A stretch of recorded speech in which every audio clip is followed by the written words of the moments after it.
sensedi on bébé non bébé ati ondo pegbe nemi papa emi bio pe ane nyona banemi lo obeni no ale mi kudo pe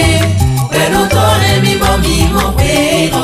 jawabu to ku pe ni to mi se pero podi mano telefona pe me oni pa kuno jawabu to ku pe ni to mi se dana gbe mi bianu mi nebi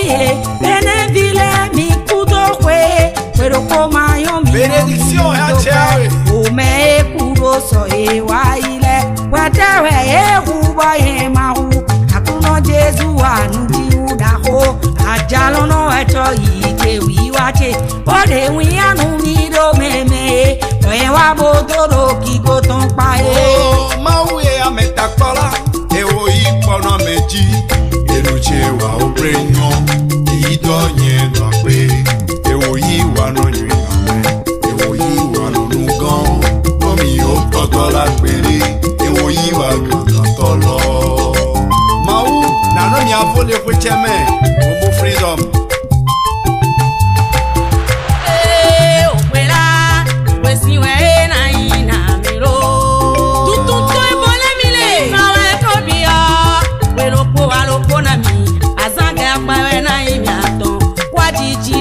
Norbeka Wenina kon la reine Beninoe Sawanue Mononue Brasiwe nai Lo Les messagers du nouvel an Mikite Bosero Yanga Tami toro gbembo mi mo kweya mi kanando kunando ji tabu galabonu mi kananu dagbe bonale mondevo dagbe jenayi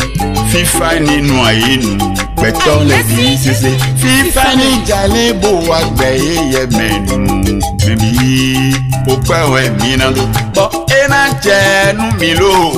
Opewe Minondo Dieu clé de sol fidon Niche Opewe Minondo Otami tono pe Bomi mo pe oyo Nukunwe mo pe lona le monevo Niche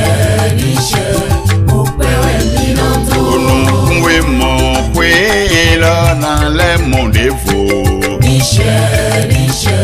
Opewe Minondo Sa majesté on nomme bizarre Sa majesté Kakafe Ngo emi kudo taragbe emeche mahinu le kwonai kwesinu misia Ikudo tarabe Kudo kwe